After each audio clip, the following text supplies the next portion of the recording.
Good morning, everybody. We just met Jeff Clavier from Softtech VC.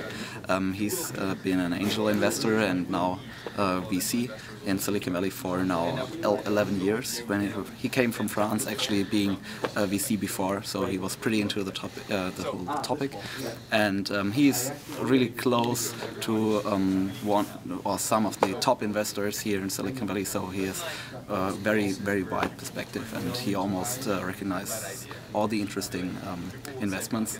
He told us that some examples for his bad decisions and good ones, like bad decisions not investing in LinkedIn as they were looking for fresh money.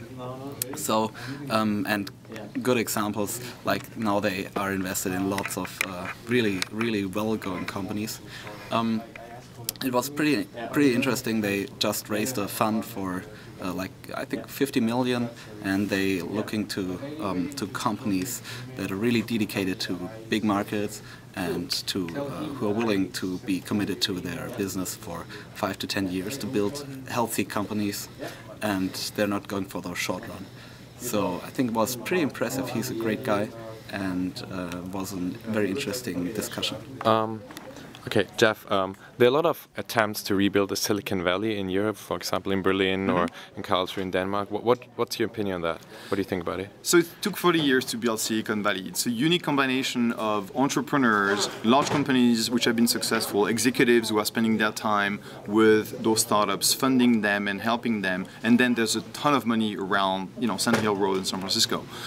It's really hard to rebuild that. So what you have to think about is what is the dynamic, what is the community you want to rebuild, and start with a few large company entrepreneurs helping a few startups, a few angel investors, putting in some money, and eventually a few VCs coming in, and then grow that based on the success. So aim small and practical and then scale. That's what I would do. All right, thank you very much. Cheers. After Softtech VC, we went to Facebook to have lunch at Facebook, and we met the manager for international growth at Facebook.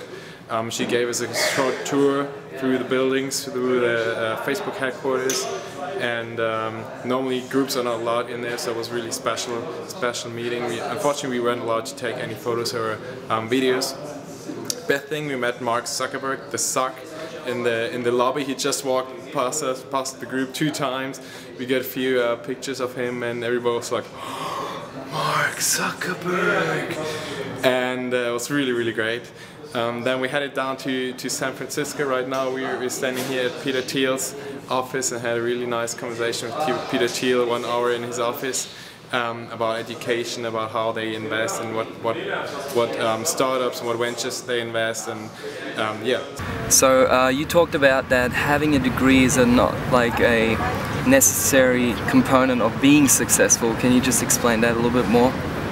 I think that college isn't the only path to success. Success shouldn't be defined in terms of how much you make or the jobs that you have. We measure success in a very linear fashion because that's the easiest metric that we have. We tend to say, how much money do you make? Or are you in the who's who of America to determine success? Not, are you leading a happy life? Do you feel significant? Are you contributing to the world?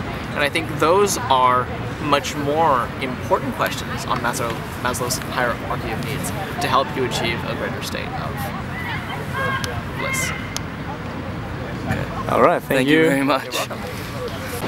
So we met Ben from Lean Launch Lab, and he told us a lot about Steve Schlang and his project, about how to build a tool to provide to startups that actually can help them collaborating, and mentors to organize their startups. So Ben, you started your product with 0 lines of code in front of 1,000 people audience. How did you do that, and how would you recommend launching products? Well, in general? Our situation was a little unique, but our MVP was literally just a screenshot.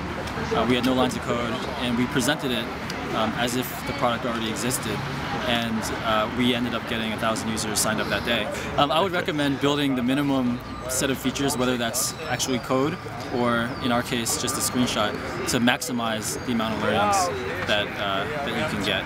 Now we're here in downtown Soho in San Francisco at the launch party of Foodzie. The founder invited us to step by and it's a really cool event. We met a lot of people. Jeff Clavier, from who we met this morning, was here again. Met Tim Ferriss, bestseller author, and now we're heading home. And yeah, looking forward tomorrow to meet Mozilla, D School in Stanford, and other interesting startups.